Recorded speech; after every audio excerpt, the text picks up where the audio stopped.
எல்லாருக்கும் வணக்கங்க. மீண்டும் மெய்ப்பொருள் காண்க தளத்துக்கு எல்லாரையும் நான் வரவேற்கிறேன். இன்னைக்கு மார்க்கெட் அப்டேட் பார்க்கறதுக்கு முன்னாடி, நேத்து யுஎஸ்ல மார்க்கெட் வந்து பயங்கரமா இறங்கி இருந்ததுங்க. நாஸ்டாக் வந்து கிட்டத்தட்ட 375 பாயிண்ட்ஸ் டவுன் 1.89% டவுனு. டவ் வந்து ஒரு 178 பாயிண்ட்ஸ் டவுன் 0.41%. S&P 500 டவுனுங்க 1.1% வந்து டவுன். முக்கியமா NVIDIA 6% டவுனுங்க. $140 ட்ரேட் ஆயிட்டு இருந்ததுங்க. இந்தியாவை பொறுத்த வரைக்கும் இன்னைக்கு எடுத்துக்கிட்டீங்க அப்படின்னா மார்க்கெட் வந்து காலையில பயங்கரமா இறங்கியிருந்தது 150 பாயிண்ட்டுக்கு மேல இறங்கியிருந்தாங்க. நான் ரெக்கார்ட் பண்றப்ப வழக்கம் போல 23,700ல அங்கிட்டும் இங்கிட்டும் சுத்திக்கிட்டே இருந்ததுங்க. எஃப்ஐஎஸ் விற்கிறாங்கன்னு நினைக்கிறேன். இவங்க வந்து ஸ்கப் ஹோல்டு பண்றாங்க, முட்டு கொடுத்து நிக்கிறாங்க. நேத்து எஃப்ஐஎஸ் ஒரு 1500 கோடிக்கு பக்கமா வித்திருக்கிறாங்க. டிஐஎஸ் ஒரு 1600 கோடிக்கு வாங்கியிருக்கிறாங்க வழக்கம் போல. ஸோ இன்னைக்கு இதே ட்ரெண்ட் தாங்க. 23,700 டச் பண்ணோடனே அந்த செல்லிங் ப்ரெஷர் அப்படின்றது வந்துடுது. நம்ம வந்து ஏற்கனவே இதை பத்தி பார்த்துருந்தோம். அமெரிக்க டாலருக்கு நிகரான இந்திய ரூபாயோட மதிப்பு நேற்று நம்ம 85.82ல பார்த்தோம். நான் இப்ப பேசுறதுக்கு முன்னாடி பார்த்தேன் 85.87 வரைக்கும் வந்திருக்குதுங்க. தொடர்ந்து சரிஞ்சுக்கிட்டே இருக்கு. கோல்டுக்கு போயிருவாங்க. கோல்டு வந்து இன்னைக்கு ஒரு 10 ரூபாய் ஏறி இருக்கு. 22 கேரட் வந்து கோல்டு பெர் கிராம் 7,225ல இருக்கு. அது போக கோல்ட்ல ஒரு சில நியூஸ் எல்லாம் வந்திருக்குங்க. என்ன அப்படின்னா, நவம்பர் வரைக்கும் எடுத்துக்கிட்டோம் அப்படின்னா உலக அளவுல இந்தியா வந்து, அதாவது முக்கியமா அந்த ரிசர்வ் பேங்க் வந்து கோல்ட்ல நிறைய டம்ப் பண்ணியிருக்காங்க. கிட்டத்தட்ட அவங்களோட ரிசர்வ்ஸ் வந்து இப்போ எவ்வளோ இருக்கு அப்படின்னா 786 டன்ஸ் இருக்குங்க. நவம்பர் வரைக்கும் ஒரு 73 டன் வாங்கியிருக்கிறாங்க. Reserve Bank of India 73 tons வந்து வாங்கியிருக்கிறாங்க. பக்கத்து நாடு சைனா இருக்குன்னு வச்சுங்களேன், அவங்க வந்து ரிசர்வ்ஸ் எவ்வளோ வச்சிருக்காங்க அப்படின்னா 2250 டன்ஸ் ஆஃப் கோல்ட்ஸ் வந்து வச்சிருக்காங்க. China bank, people's republic of China bank வந்து இவ்வளவு டன் வந்து வச்சிருக்கிறாங்க ரிசர்வ்ஸ். அவங்களும் வந்து ஒரு 50 டன்னுக்கு பக்கமா நவம்பர் வரைக்கும் வாங்கியிருக்கிறாங்க. இது போக மற்ற நாடுகள் கஜகஸ்தான், உஸ்பெகிஸ்தான், டர்க்கி, போலாண்டு இவங்க எல்லாருமே வந்து தங்கத்தை வாங்கியிருக்கிறாங்க. இது நவம்பர் வரைக்கும் உள்ள ஸ்டேட்டஸ். தொடர்ந்து இந்த சென்ட்ரல் பேங்க்ஸ் எல்லாருமே தங்கத்தை வந்து அக்யூமுலேட் பண்றாங்க. இந்த செய்தி நம்மளுக்கும் நல்ல செய்தி தான். நம்மளும் வந்து தங்கத்தை கன்சிடர் பண்ணிக்கிட்டே தானே இருக்கும். கொஞ்சம் விலை இறங்குனுச்சு அப்படின்னா மறுபடியும் எல்லாம் போய் அடிச்சு பிடிச்சி வாங்குவாங்க. விலையை உடனே ஏற்றிடுவாங்க. அமெரிக்காவில் இன்ட்ரெஸ்ட் ரேட் கட் பண்ணுறப்ப மற்றதெல்லாம் நம்ம பார்த்துப்போங்க. இதை தொடர்ந்து ஒரு சில அப்டேட்ஸ் எல்லாம் வருது. ஃபர்ஸ்ட் டாடா குடும்பத்தோட அப்டேட்ஸ் எல்லாம் பார்த்துருவோம். அதுக்கப்புறம் மற்றதை பார்ப்போங்க. இந்த காம்படிஷன் கமிஷன் ஆஃப் இந்தியா வந்து டாடா எலக்ட்ரானிக்ஸ் அப்படின்ற கம்பெனிக்கு அப்ரூவல் கொடுத்துருக்காங்க. எதுக்கு அப்படின்னா, பெக்கட்ரான் அப்படின்னு சொல்லிட்டு ஒரு கம்பெனி இருக்குங்க. ஆப்பிளோட கான்ட்ராக்ட் மேனுஃபேக்சரர்ஸ் அவங்க. அந்த கம்பெனியில் ஒரு மெஜாரிட்டி ஸ்டேக்கை வந்து அக்வயர் பண்ணுறதுக்கு டாடா எலக்ட்ரானிக்ஸ்க்கு அப்ரூவல் கொடுத்துருக்காங்க. இது வந்து நல்ல செய்திங்க. இந்த டாடா எலக்ட்ரானிக்ஸ் அப்படின்ற கம்பெனி என்ன பண்ணுறாங்க அப்படின்னா, ஹை ப்ரிசிஷன் காம்போனன்ட்ஸ், அதாவது பெரிய பெரிய கம்பெனிக்கு ஹை ப்ரிசிஷன் காம்போனன்ட்ஸை ரெடி பண்ணி கொடுக்குறாங்க. இது வந்து லிஸ்டட் கம்பெனி கிடையாது. என்னைக்கு இருந்தாலும் ஒரு நாள் லிஸ்ட் ஆகும். நம்ம வந்து இதை பற்றி அப்டேட்ஸ் எல்லாம் தெரிஞ்சு வச்சுக்கிட்டாதான் ஐபிஓ போடுறப்ப ஓகே இதெல்லாம் நம்ம தெரிஞ்சுக்கிட்டோம் அப்படின்றது நமக்கு புரிஞ்சுக்கிட்டு நம்ம அப்ளை பண்ணும். அதனால தாங்க இதை சொல்கிறோம். அடுத்து டாடா ஸ்டீலில் ஒரு நியூஸ்ங்க. இந்த Q3 ஃபினான்ஷியல் இயர் 25 அப்டேட் வந்திருக்கு. கலிங்கா நகர் பிளான்ட் அப்படின்னு சொல்லிட்டு ஒன்று புதுசாக இனிஷியேட் பண்ணாங்க. அங்கேருந்து அவங்களுக்கு ஒரு சில அவுட்புட்லாம் வர ஆரம்பிச்சிருச்சுன்னு நினைக்கிறேங்க. க்ரூட் ஸ்டீலோட production quarter on quarter year on year ஏறி இருக்குதுங்க. குவார்டர் ஆன் குவார்டர் 8% ஏறி இருக்கு. இயர் ஆன் இயர் 6% வந்து ஏறி இருக்கு.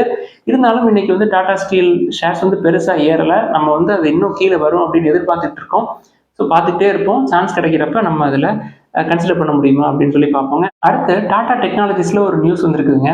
அவங்க ஒரு ஸ்ட்ராட்டஜிக் பார்ட்னர்ஷிப் போடுறாங்க. டெலிசிப்ஸ் அப்படின்ற ஒரு கம்பெனியோட பார்ட்னர்ஷிப் போடுறாங்க. எதுக்கு அப்படின்னா, ஆட்டோமேட்டிவ் செமிகண்டக்டர் சொல்யூஷன்ஸ். முக்கியமாக இது என்ன, இந்த டாடா டெக்னாலஜிஸ் என்ன வேலை பார்க்கும் அப்படின்னா, அட்டானமஸ் வெஹிக்கிள்ஸு, தென் எலக்ட்ரிக் மொபைலிட்டி, இந்த விஷயங்கள்லாம் பார்ப்போங்க. அது போக இனோவேஷன்ஸ் இன் சாஃப்ட்வேர் டிஃபைன்டு வெஹிக்கிள்ஸ், இதுக்கான சாஃப்ட்வேர்ஸ் எல்லாம் டெவலப் பண்ணுறது, தென் செமிகண்டக்டர் சொல்யூஷன்ஸ், இதெல்லாம் அந்த கம்பெனியோட சேர்ந்து அவங்க டெவலப் பண்ணுவாங்கன்னு நினைக்கிறேங்க. இது வந்து டாடா டெக்னாலஜிஸ்க்கு நல்ல நியூஸ். இன்னைக்கு ஷேர் பிரைஸ் கொஞ்சம் ஏறி இருந்தது, அதுக்கு இதான் காரணம். அதை தொடர்ந்து டாடா மோட்டார்ஸ்ல ஒரு நியூஸ்ங்க. அஃபிஷியலாக அவங்க என்ன எதுவும் சொல்லலை, பட் 2 நாளாவே நியூஸ் அங்கேயும் இங்கேயும் சுற்றிக்கிட்டு இருக்கு. டாடா ஸ்மோ அப்படின்னு சொல்லிட்டு ஒரு கார் இருக்கு இல்லையா, அந்த கார் ரொம்ப பிரபலமான கார், எனக்கும் ரொம்ப பிடிச்ச காருங்க. அதை வந்து ரீலான்ச் பண்ணுவாங்க 2025-26ல ரீலான்ச் பண்றதுக்கு ரெடி ஆகிட்டு இருக்காங்களா அப்படின்னு சொல்லி ஒரு ஆவலோட எல்லாரும் அந்த செய்திகள் வந்து நிறைய பார்க்க முடியுது. அஃபிஷியலா எதுவும் வரல அப்படின்னாலும் வந்தா நல்லா இருக்கும். கொஞ்சம் ஸ்டைலிஷா இவி வந்தாலும் வரலாம். ஸோ வந்தால் நம்ம வந்து வேணாம்னு சொல்ல போகிறது கிடையாது. நம்ம வந்து அதை ஏற்கனவே கன்சிடர் பண்ணி வச்சிருக்கோம். பிஇ வந்து இப்பயும் 9 தான், கன்சிடர் பண்ணலாம். அடுத்தது டாடா குடும்பத்தினுடைய புது எம்டி சிஇஓ இருக்காங்க இல்லையா, நிழல் டாடா. அவர் என்ன சொல்றாரு, டாடா குழுமத்துல எக்கச்சக்கமான லிஸ்டட் கம்பெனிஸ் இருக்குங்க. அவங்கெல்லாம் வந்து இனிமே இண்டிபெண்டன்ட்டாவே அவங்களோட கடன் அதெல்லாம் வந்து அவங்கவங்களே நீங்க வந்து மேனேஜ் பண்ணிக்கணும். டாடா சன்ஸ் வந்து என்ன பண்ணாது, எங்களுக்கு வந்து ஒரு ரெக்கமெண்டேஷன் லெட்டர் கடன் குடுங்க அப்படின்லாம் வந்து அது பொறுப்பெடுத்துக்கிட்டு இப்படியெல்லாம் சொல்லாது. அவங்கவங்களே தனித்தனியா அந்தந்த கம்பெனிஸ் டாடா குழுமத்துல இருக்கிற கம்பெனிஸ் எல்லாமே பொறுப்பெடுத்துக்கணும் அப்படின்னு சொல்லுதுங்க.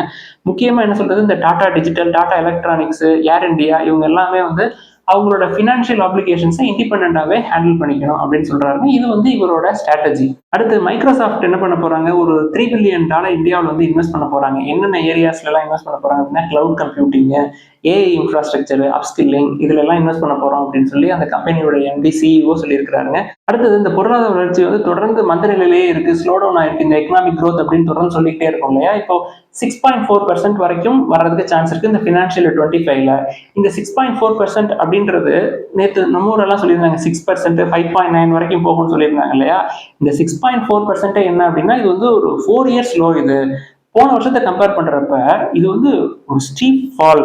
ஃபினான்ஷியல் 24ல ஒரு 8.2% வரைக்கும் இருந்தது. இது வந்து ஒரு பெரிய ஃபால். இது வந்து பெரிய பாதிப்புகளை வந்து ஏற்படுத்தும் இது தொடர்ந்தா அப்படின்னு சொல்றாங்க. பட் ரொம்ப நெக்ஸ்ட் ஃபினான்ஷியல் இயரும் இப்படிதான் இருக்கும்னு சொல்லியிருக்காங்க. நம்ம நேற்றே அதை பத்தி டிஸ்கஸ் பண்ணிட்டோம். அடுத்து ஐபிஓஸ்ல ஒரு சில முக்கியமான செய்திகள்லாம் இருக்குங்க, அதெல்லாம் பார்ப்போம். ஃபர்ஸ்ட் இந்த LG electronics, south Korean company இருக்கிறாங்க இல்லையா, அவங்க வந்து ஐபிஓ போட போறாங்க. எப்போ போடுவாங்க அப்படின்னா மார்ச்சுக்கு மேல, H1 ஏப்ரல், மே, ஜூன், ஜூலை, ஆகஸ்ட், செப்டம்பர் ஒரு 6 மாசத்துக்குள்ள நெக்ஸ்ட் ஃபினான்ஷியல் இயர்ல ஒரு $15 பில்லியன் வேல்யூவேஷன்ஸ் வச்சிருக்காங்க. அவங்க ஐபிஓ வருங்க. அதை தொடர்ந்து இந்த ஹெச்டிஎஃப்சி பேங்கோட ஒரு சப்சிடரி இருக்காங்க இல்லையா, ஹெச்பிடி ஃபின்சா அப்படின்னு சொல்லிட்டு, அவங்களும் வந்து செப்டம்பர் 2025க்குள்ள ஐபிஓ வந்து கோத்ரூ பண்ணிடுவாங்க. 12,500 crores வந்து ஐபிஓ.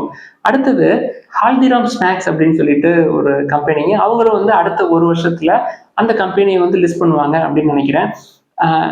டெமாசிக் அப்படின்னு சொல்லிட்டு ஒரு பிரைவேட் ஈக்விட்டி ஃபிர்ம், அவங்க வந்து ஒரு $10 பில்லியன் அந்த கம்பெனியில் ஸ்டேக்கை வந்து அக்வயர் பண்ணுறதுக்கு அந்த கம்பெனியோட ஒரு அக்ரிமெண்ட் வந்து சைன் பண்ணியிருக்கிறாங்க.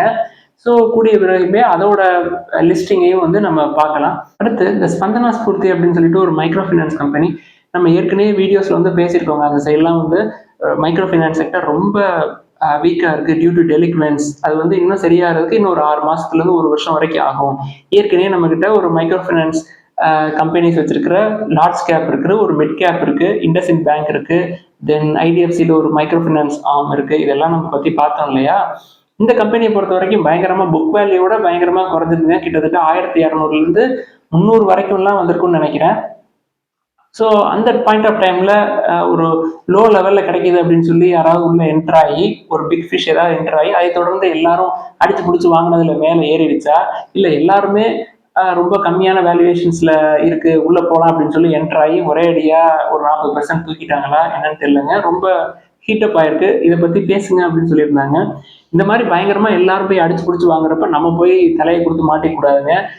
40% ஏறி இருக்குன்னா நீங்க பாருங்க, ஒரு வாரத்துக்கு முன்னாடி வாங்கினவங்க மறுபடியும் அடுத்த வாரம் ஏதாவது ஒரே அடியா டமால்னு போட்டாங்கன்னா லாஸ் ஆயிரும். எப்ப குறையுதோ குறைய குறைய திக்கா வாங்குவோம், தென் ஏற ஏற தின்னா வாங்கணும் அப்படின்னு சொல்லி பெஞ்சமின் கிரஹாம் சொல்லியிருக்கிறாரு இல்லையா. ஸோ அதைத்தான் நம்ம வந்து ஃபாலோ பண்ணணும். எல்லாம் போய் விழுகிறப்ப நம்மளும் போய் விழுந்துடக்கூடாதுங்க. அந்த கம்பெனி வந்து ஒரு ஸ்மால் கேப் கம்பெனி. ஸோ அதில் ஸ்மால் கேப், தென் மைக்ரோ கேப், மிட் கேப் எல்லாமே வந்து பயங்கரமான ப்ரெஷரில் இருக்குது, ஹை பியில் இருக்குது. செபி ஏற்கனவே வார்ன் பண்ணியிருந்தாங்க. ஸோ அதெல்லாம் நம்ம வந்து மனசில் வச்சுக்கணுங்க. ஏதாவது சந்தேகங்கள் கேள்விகள் இருந்தால் கீழே எழுதுங்க, நம்ம டிஸ்கஸ் பண்ணுவோம். எல்லாருக்கும் நன்றி.